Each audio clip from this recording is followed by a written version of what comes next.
Okay, situation. Beam ABCDE is to be analyzed for maximum forces at ultimate conditions. The beam is simply supported at A, B, C, D, and E. So you are already given the factored load. So factored na siya. No? For dead load, 15 kilonewton per meter. For live load, 19 kilonewton per meter. And you are given the length L to be 8 meters.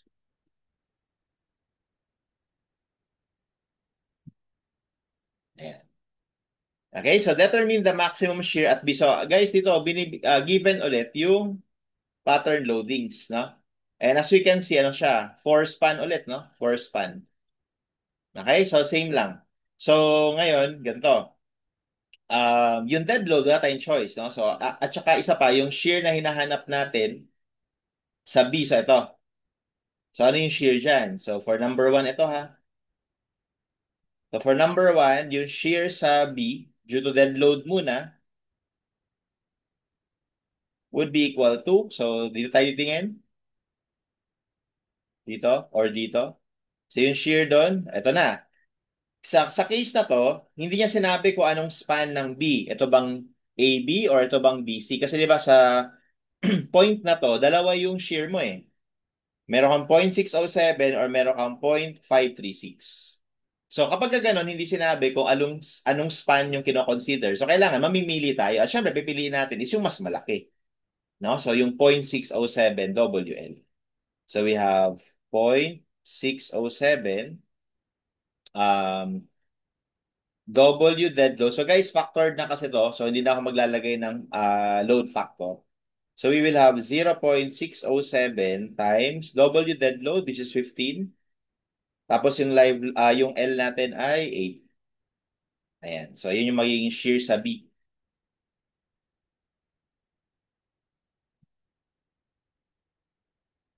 So that's 72.84. Ayan. Okay. Tapos kunin naman natin yung para kay live load. So, para ma-maximize yung shear sa B for live load, no? So, kapag ito ang kinonsider mo, it's between 0.607 or 0.536, di ba? Kapag ito naman, it's between 0.554 and 0.018. So, parehas maliit ito, no? Kapag ito naman yung B natin, ganun din, parehas maliit, 0.518 tsaka 0.054. So, hindi yan. Kapag ito naman yung kinonsider natin, no? Ito, 0.62 at saka 0.603. Kapag ito naman yung B, ito ay 0.04 tsaka 0.558. So, ibig sabihin, mas malaki to. Tapos, ang mas malaki sa kanila, ito.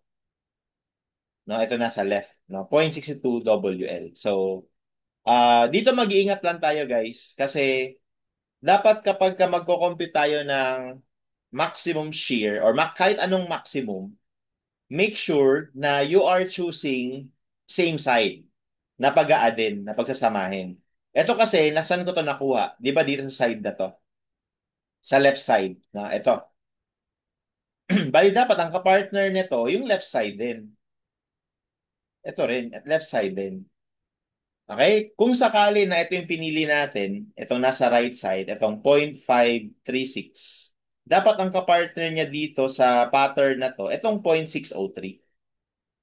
Okay? Kaya lang, in this case kasi, hindi naman yun yung mag-govern. Kaya nagkataon na nasa left side yung mag-govern for both cases, no? For both dead load and live load. Kaya, no problem in this particular case. Ano?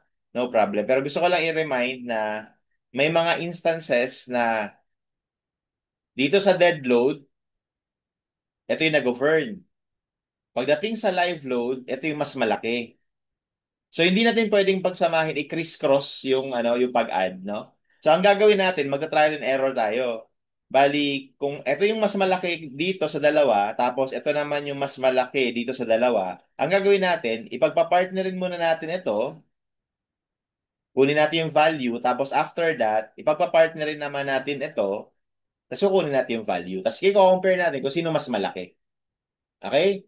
So, bottom line, ang sinasabi ko, huwag kayong kapag ka nasa isang point ka lang, you have to be particular kung ano ba yung pinili mo na value ng shear. Sa left side ba yan or sa right side? Kasi dapat ang i-combine mo na dead load is yung kung nasa left side yan, dapat nasa left side din yung live load na kino-compute mo. Hindi mo pwedeng pagsamahin yung nasa left side na dead load tapos nasa right side na live load, no? Dapat isang side lang. Okay? Pero again, for this one, no issue kasi parehas naman silang nasa left side. Okay? So that means this is 0.62 W live load times L. So 0.62 times ang live load na binigay ay 19 times 8. Okay? So that gives us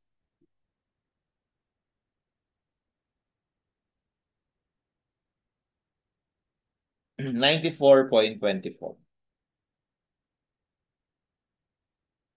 So therefore, our total shear at B would be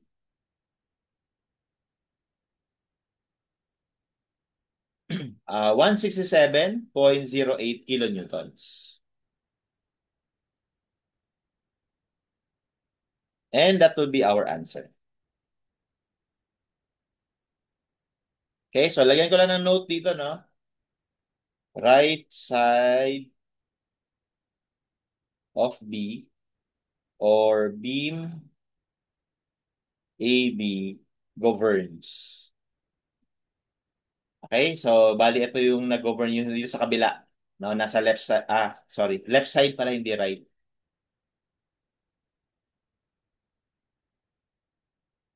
Left side of B governs. Bali ito, yung shear na nandito sa left.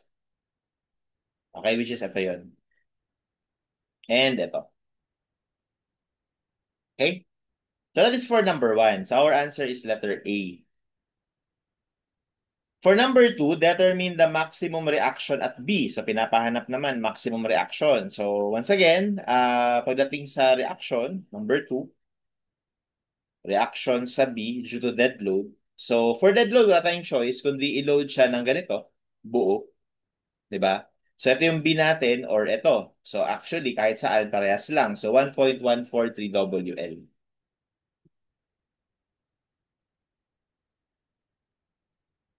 Okay, so 1.143 times 15 times 8.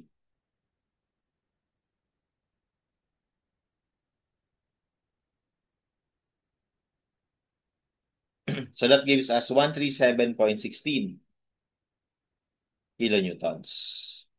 For the maximum reaction at B due to live load, okay, so mamimili tayo. So pwedeng ito, 1.143, pwedeng ito which is mas mababa or ito mas mababa rin. So hindi yan mag-govern. Or ito, actually mas malaki to. Ito naman mababa. So ito yung mag-govern, no? For the live load. So ganitong pattern naman para ma-achieve yung maximum reaction sa B. So 1.223. Okay? So 1.223 W live load factored is 19 times 8.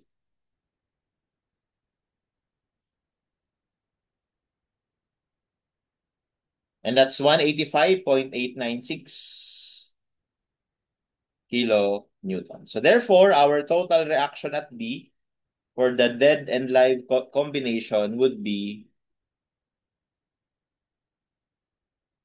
323.06 kilonewtons. And that would be our answer for the second question.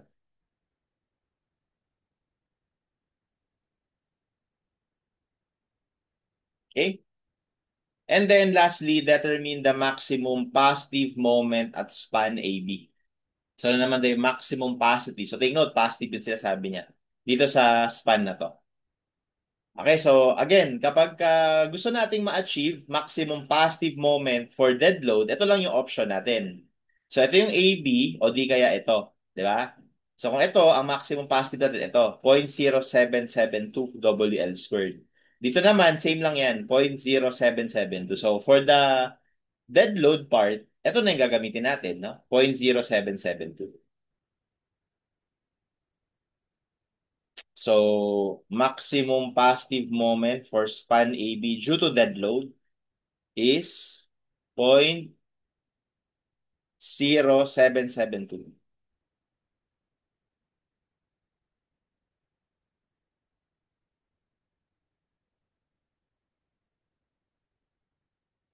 Okay, and that is, ang dead load natin 15, ang span natin ay 8.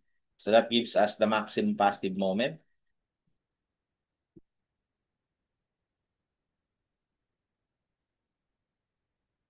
So that is 74.112 kilonewton meter. For the maximum positive bending moment for AB due to live load, we need to find the pattern, no? So again, kung ito pa rin yung pattern natin for live load, ito pa rin yung magiging coefficients. I-compare natin yan sa iba. Dito naman, ito yung AB natin. So actually, kung ito yung pattern natin, mas malaki ito, 0.0996, no? Mas malaki to. Ito sa kabila, wala siyang positive moment. No? So ito lang yun, 0.0. So far, ito yung nag-govern. Kapag naman ito yung load pattern natin, dito ang positive bending moment natin is 0.072, so mas maliit. Pero sa kabilang side, sa kabilang dulo, we have 0.0977. Ano mas malaki? Ito ay 0.0996. Ito ay 0.0977. So mas malaki to. So ito ngayon yung mag-govern for maximum positive bending moment at beam AB. Okay? So ibig sabihin for number 3, parang ganito yung load pattern natin.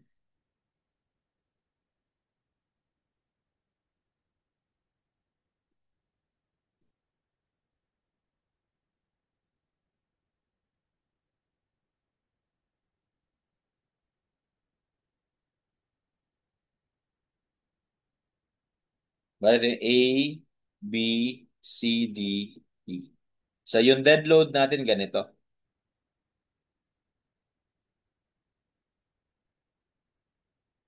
Okay? Tapos yung live load natin ganito.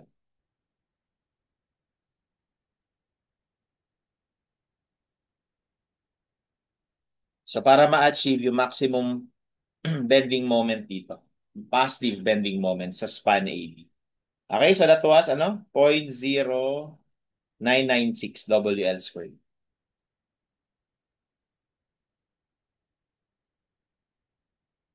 So that's 0.0996 times 19 times 8 squared. So that gives us a bending moment of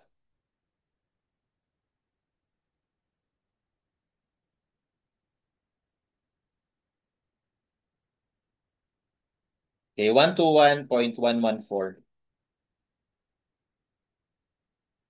kilonewton meter. So therefore, our maximum positive bending moment for span AB, dead and live combination, is 195.23